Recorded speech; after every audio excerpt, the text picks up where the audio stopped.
Custom arenas for survival of the fittest. Scorched Earth dated.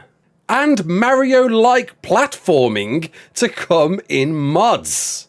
You're right, kids, it's Ras Clark, and welcome to your regular ARK community news. Before we begin, don't forget to hit that like button, subscribe, share around, and let's get into it. So Community Crunch 392 just dropped, unpacking a wealth of information on what to expect over the next few months. And there's a lot to go through, ladies and gents, boys and girls, after a hiatus over the Christmas festive period. Finally, Wildcard have returned with their weekly Community Crunch, going through, well, firstly, what's wrong with ARK Survival Ascended in its current state. Obviously, it's not perfect at the moment, server performance being a big one. They hear us loud and clear, and they're relentlessly optimizing the server infrastructure to ensure silky smooth gameplay. Certainly a big gripe with me, you and many people out there constantly disconnecting from servers, that it really diminishes the gameplay and certainly needs some attention sooner rather than later. Is this the month?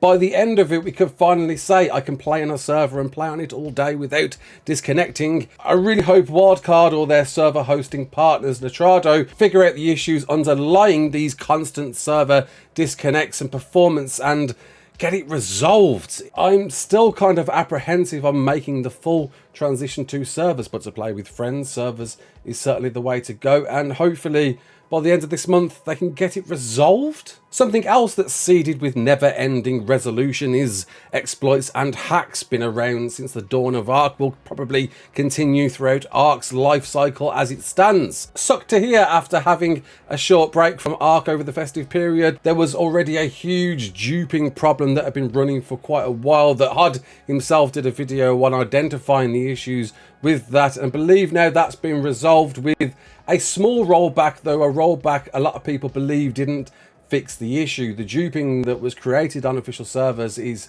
still rife and still continues to be a problem. Nevertheless, Wildcard did issue a statement that they'd ensure anyone using these exploits would be punished, and they understand nobody wants disrupted unfair play, and they're actively battling exploits with a reminder you can report any you find yourself via the report abuse section within their website. And network movement, excellently illustrated by Solo Zero Gaming here, isn't the greatest. There's certainly some very severe issues with player movement, rubber banding, and certainly character, dino, AI, pathfinding, and things interacting with each other. It just doesn't feel like the ARK that we know.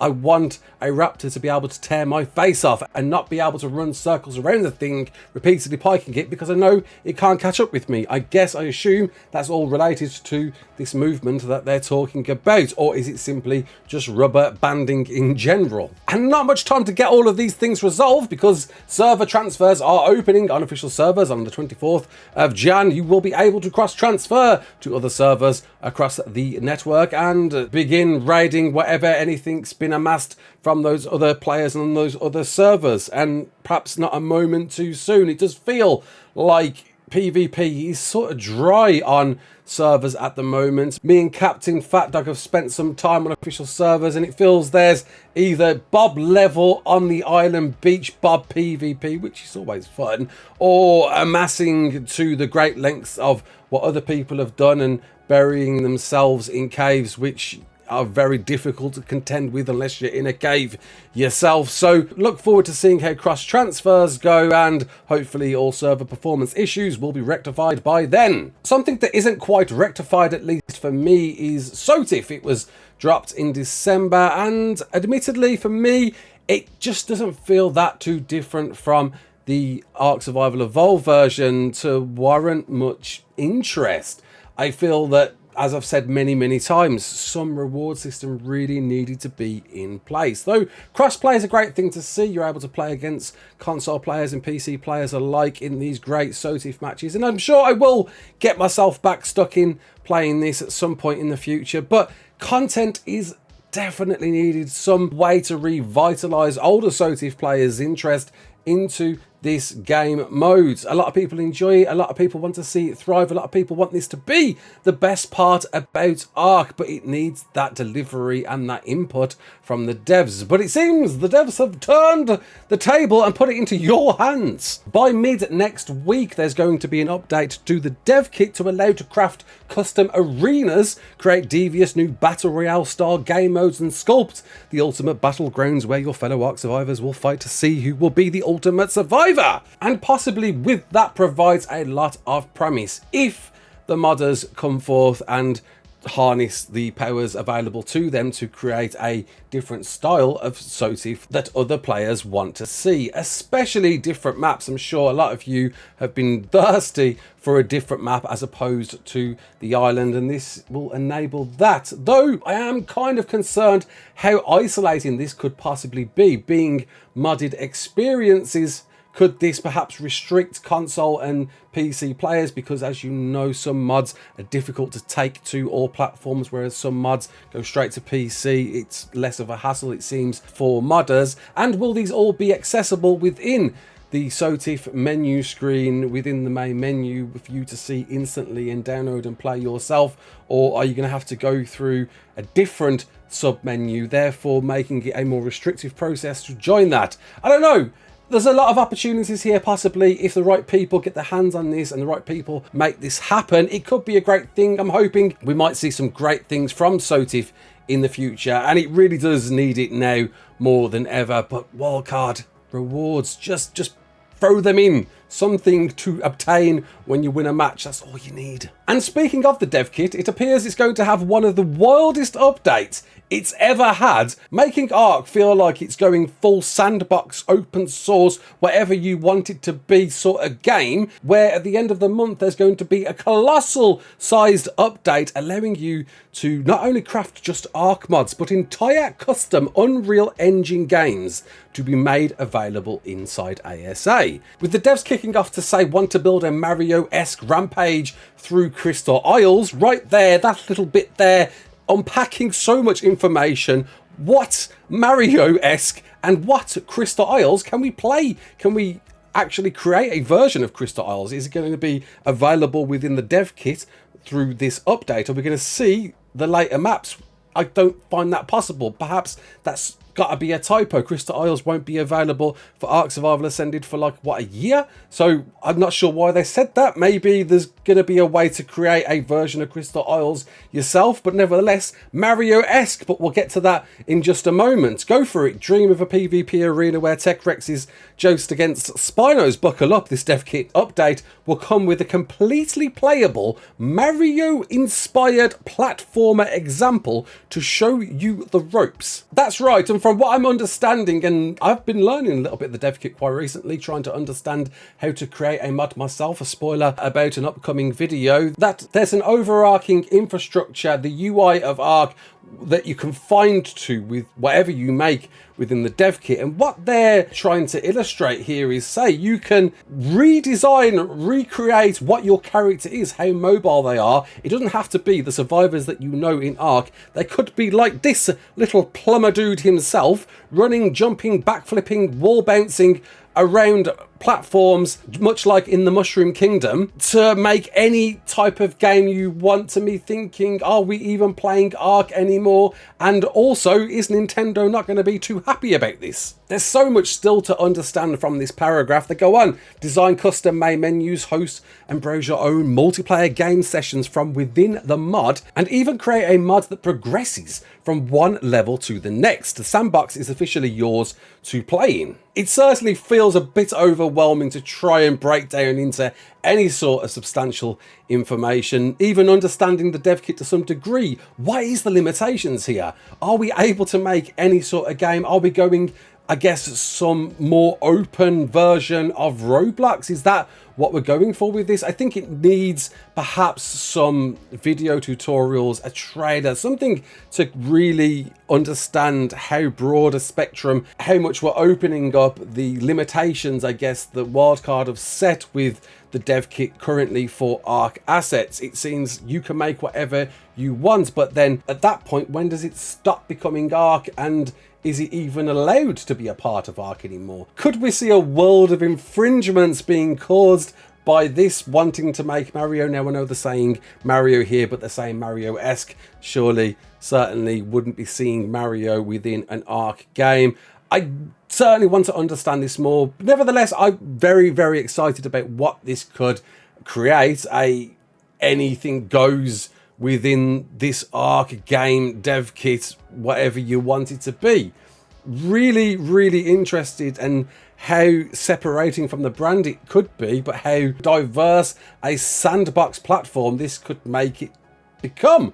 And would it now change to Ark Sandbox Ascended? Something that is very much Ark and has been through and through is the Center. The first mod map that came to Ark Survival Evolved is coming to Ark Survival Ascended. Surprised to us by the devs on New Year's Eve that it would replace Scorched Earth as being the next map. This would be the next map we get to play. And it's coming pretty soon. They said in Feb, and now we know roughly when abouts in Feb to expect it. The end of it, not a specific date, which is kind of interesting considering what we're about to go to after this, which could mean perhaps the devs are in a position where they think maybe the third week, maybe the last week of Feb we're going to see this, and it would be great to get a more specific date. And I'm not surprised that it's towards the end of the month rather than the start of the month, and no more information on how different from the Ark Survival Evolved version this will look. Will we have some completely redesigned areas?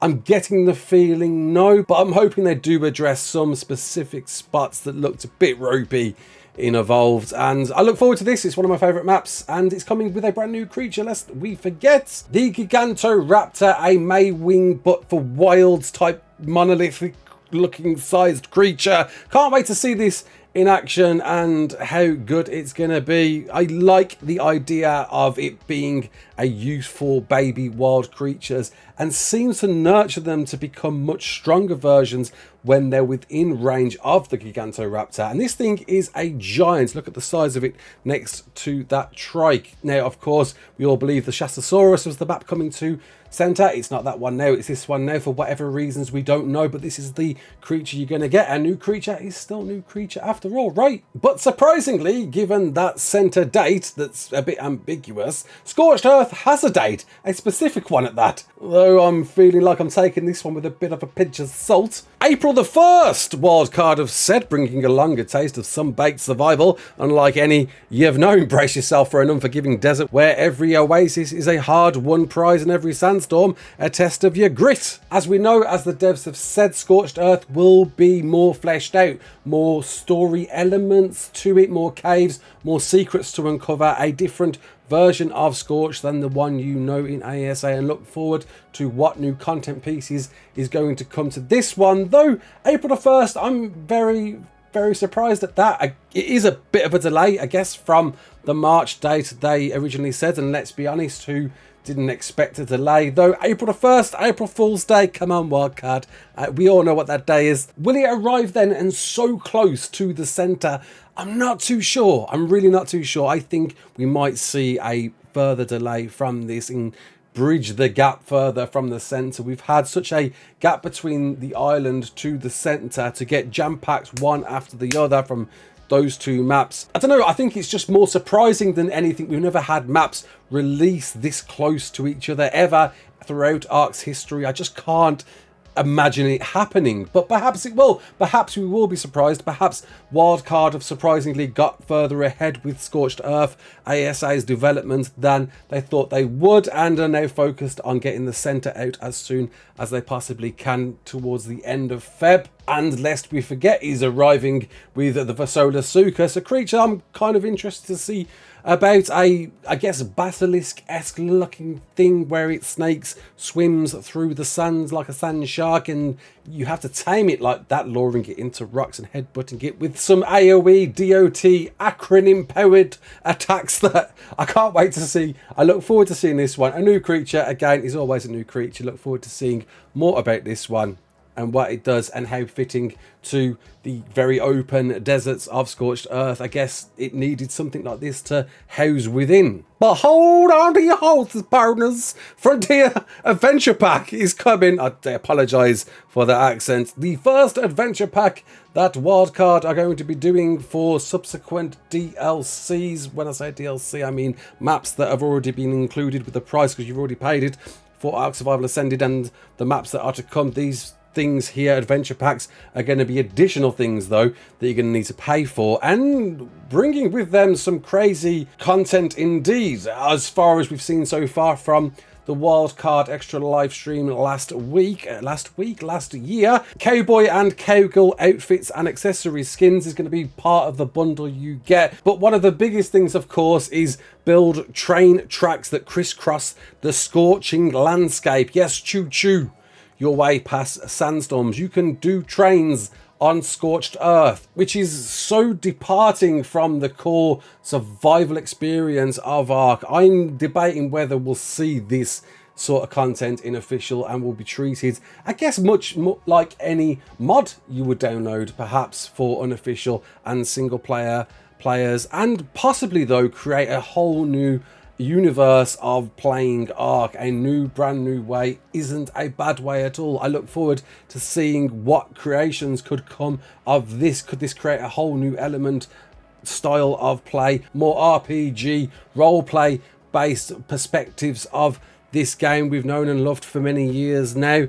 Or is it going to be pay to win content, unofficial? I really hope that isn't the case, especially when you can create your own Wild West style dino raids. Concerned. But other content that's a joy to see, and I almost missed out on it, was events. Winter Wonderland was the, I guess, very first event that introduced a whole new set of elements of play styles for Ark Survival Ascended that we've not really seen before in Ark. A whole naughty or nice fireplace gifting method, giving you creatures and such, or surprising you with capros in your base. That was good. Nice trolling there, Wildcard. Structure skins, a lovely thing to see as well, and certainly opens up the question on what can we see for the other events we used to have in Evolved, like Love Evolved and Excellent Adventures arriving, we're guessing, around Valentine's Day and Easter, and Wildcard are saying there's plenty of new event content for those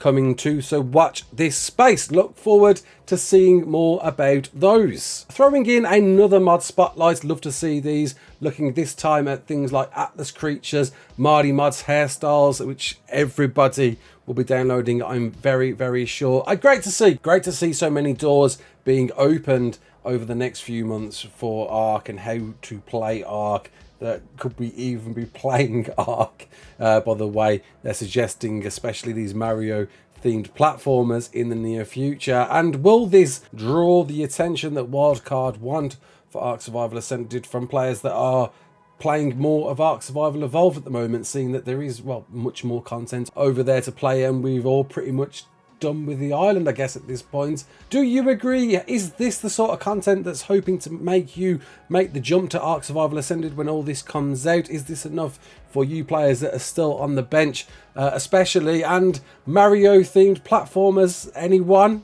I didn't see that one coming. Look forward to seeing more about that and maybe getting stuck into the dev kit in a video that you'll be seeing soon. Until then, my name is Ras Clark. Don't forget to like, share and subscribe, and as always, peace out.